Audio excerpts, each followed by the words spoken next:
ભરૂચની લોકસભાની ચૂંટણીને માટે આમ આદમી પાર્ટી નેતા ચેતર વસાવાએ ઝઘડિયાના ગુમાનદેવ ખાતેથી સ્વાભિમાન યાત્રાનો પ્રારંભ કરાવ્યો છે। ત્યારે 21 દિવસની આ યાત્રા 10 માર્ચે દેવમોગરા ખાતે પૂર્ણ થશે।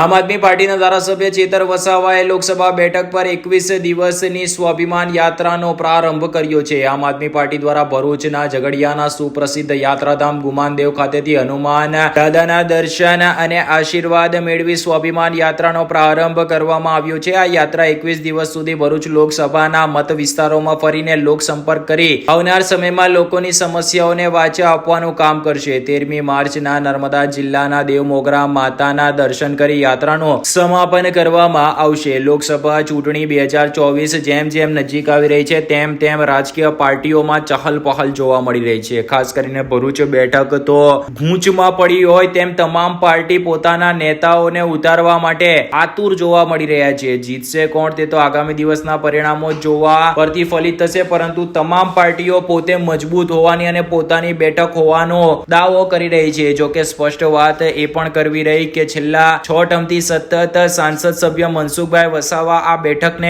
અંકે કરતા આવ્યા છે, જેના ભાગરૂપે હવે તમામ રાજકીય પાર્ટીઓ માટે પોતાના ઉમેદવારો ભરૂચ બેઠક પર ઉતારવા કે નહીં તે પણ એક વિચારવા જેવી બાબત છે। ત્યારે આમ આદમી પાર્ટીએ તો પોતાના ચહેરા તરીકે ચેતર વસાવાનું નામ જાહેર કરી દીધું છે। ત્યારે આમ આદમી પાર્ટી દ્વારા સ્વાભિમાન યાત્રાનું આયોજન કરવામાં આવ્યું છે। ઝઘડિયા ખાતે આવેલ સુપ્રસિદ્ધ યાત્રાધામ ગુમાનદેવ મંદિરે હનુમાન દાદાના આશીર્વાદ મેળવી યાત્રાનો પ્રારંભ કરવામાં આવ્યો હતો, જેમાં ઢોલ નગારા સાથે મોટી સંખ્યામાં આમ આદમી પાર્ટીના કાર્યકરો જોડાયા હતા। સ્વાભિમાન યાત્રામાં આમ આદમી પાર્ટીના પૂર્વ પ્રદેશ પ્રમુખ ગોપાલ ઇટાલિયા, આમ આદમી પાર્ટીના દેડિયાપાડાના ધારાસભ્ય અને પાર્ટીએ જેમના નામની ભરૂચ લોકસભા બેઠકના ઉમેદવાર તરીકે જાહેરાત કરી છે તેવા ચેતર વસાવા સહિતના આગેવાનો તેમજ કાર્યકરો મોટી સંખ્યામાં જોડાયા હતા। આ યાત્રા 21 દિવસ ભરૂચ લોકસભામાં આવતા વિવિધ વિસ્તારોમાં ફરી જનસંપર્કનું કાર્ય કરીને તેમના સમસ્યાઓ જાણવામાં આવશે। આ યાત્રાનો 21 દિવસ બાદ 13મી માર્ચે ચેતર વસાવાના જન્મદિવસ નિમિત્તે દેવમોગરા માતાજીના દર્શન કરીને યાત્રાની પૂર્ણાહુતિ કરાશે। આ અંગે આમ આદમી પાર્ટીના ધારાસભ્ય ચેતર વસાવાએ જણાવ્યું હતું કે સમગ્ર દેશમાં જે રીતે ભય, ભૂખ અને ભ્રષ્ટાચારથી ભાજપ સરકાર ચાલી રહી છે તેની સામે આ સ્વાભિમાન યાત્રાનું આયોજન કરાયું છે। સાથે જ ઇન્ડિયા ગઠબંધનને લઈને પણ તેઓએ મોટું નિવેદન આપ્યું હતું। તેઓએ જણાવ્યું હતું કે રાષ્ટ્રીય કક્ષાએ સીટ શેરિંગને લઈને વાતચીત ચાલી રહી છે અને ભરૂચ બેઠક પર પણ આપ અને કોંગ્રેસ સાથે મળીને ભાજપને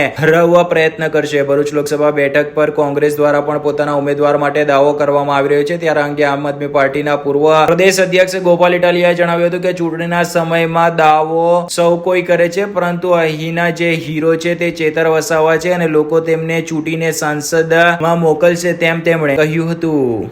ભરૂચ જિલ્લાના સુપ્રસિદ્ધ હનુમાનજી દાદાના મંદિર ગુમાનદેવથી અમે સ્વાભિમાન યાત્રાનો પ્રારંભ કર્યો છે। આવનાર 21 દિવસ આ યાત્રા ભરૂચ લોકસભામાં ફરનાર છે અને 13મી માર્ચ જે દિવસે મારો જન્મદિવસ છે તે દિવસે દેવમોગરા માતાજીના દર્શન કરીને આ યાત્રાનું સમાપન થવાનું છે। ત્યારે અમે ભરૂચ લોકસભાના દરેક વિસ્તારોમાં ફરવાના છે, લોકોને મળવાના છે, એમની સાથે તંદુરસ્ત ચર્ચાઓ કરવાના છે અને આવનાર લોકસભામાં વધારે ને વધારે લોકોનું જન સમર્થન અમને મળે અને લોકસભા અમે જીતીએ એ તરફ આજે શુભ શરૂઆત કરીને અમે આગળ વધી રહ્યા છીએ। યાત્રા થકી કેવા પ્રકારના લાભ આપી? આ અમારી સ્વાભિમાન યાત્રા છે। જે રીતના દેશ અને રાજ્યમાં ભય, ભૂખ અને ભ્રષ્ટાચારથી ભાજપ સરકાર ચાલી રહી છે તો એની સામે અમારી આ સ્વાભિમાન યાત્રા છે। ઘણા લોકોને જમીનો છીનવવામાં આવી છે, ઘણા લોકોને જીઆઈડીસી, જીએમડીસીમાં નોકરી નથી મળી રહી, ઘણા વિસ્તારમાં જે નર્મદાના પૂરો આવ્યા હતા અને ઘણું નુકસાન થયું ઘર વકરીને, જાનમાલને, છતાંય વળતર નથી મળ્યું। ત્યારે આજે અમે લોકોની વચ્ચે જઈએ છીએ અને ચોક્કસ આવનાર દિવસોમાં લોકસભામાં અમે જીતવાના છે। ત્યારે જે રીતના ધારાસભ્ય બન્યા પછી ક્યારેય અમે એક દિવસ પણ આરામ નથી કર્યો, એવી જ રીતના લોકસભા જીતીને પણ લોકોની વચ્ચે રહીશું, લોકોને નાની મોટી સમસ્યામાં ન્યાય આપવાનું કામ કરીશું અને લોકો માટે સડકથી લઈને સદન સુધી આદિવાસી સમાજ હોય, માઇનોરિટી હોય, દલિત હોય, ખેડૂત હોય, વેપારી હોય કે મહિલા હોય, તમામ માટે અમે અવાજ બનીને સંસદ ભવનમાં ગુંજીશું। એ રીતના અમે આજે આગળ પ્રયાસ કરી રહ્યા છીએ। આજે ખૂબ જ શુભ અને ઐતિહાસિક દિવસ છે। ભગવાન શ્રી ગુમાનદેવ દાદાના દર્શન કરીને આજે ગુજરાતના લોકપ્રિય યુવાન આગેવાન આદિવાસી સમાજના હીરો ચૈતરભાઈ વસાવાએ ભાવિ સાંસદ બનવાના આશીર્વાદ ગુમાનદેવ દાદા પાસે માગી અને આજથી યાત્રાની શરૂઆત થવા જઈ રહી છે. ગુજરાતમાં ઘણા વર્ષોથી લોકો એક મજબૂત દમદાર નેતૃત્વ અને દમદાર પાર્ટીને ઝંખી રહ્યા હતા.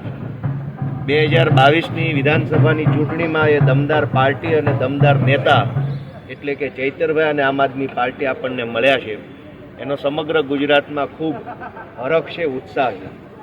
ખાસ વાત કરીએ તો ભરૂચ લોકસભામાં છેલ્લા ઘણા લાંબા સમયથી લોકોની અંદર એક અલગ જ પ્રકારનો ઉત્સાહ જણાઈ રહ્યો છે કે આ વખતે ચૈતરભાઈ જેવા બળુકા આગેવાન, મહેનતુ આગેવાન, તાકાતવાળા વ્યક્તિને ચૂંટવાનો એમને આ વખતે ચાન્સ મળશે. ભગવાન પાસે અમે આશીર્વાદ માગ્યા છે, પ્રાર્થના કરી છે કે ભ્રષ્ટાચાર નાબૂદ કરવાની અમારી લડાઈમાં ભગવાન અમને આશીર્વાદ આપે, ગુમાનદેવ દાદા અમને શક્તિ આપે કે અમે આ તાનાશાહો સામે લડી શકીએ અને અમે બધાએ સહિયારી મહેનત કરીને, સહિયારો સંઘર્ષ કરીને ગુજરાતમાંથી સૌથી પહેલાં સાંસદ આમ આદમી પાર્ટીના ચૈતરભાઈને બનાવીએ એવી પ્રાર્થના કરી છે.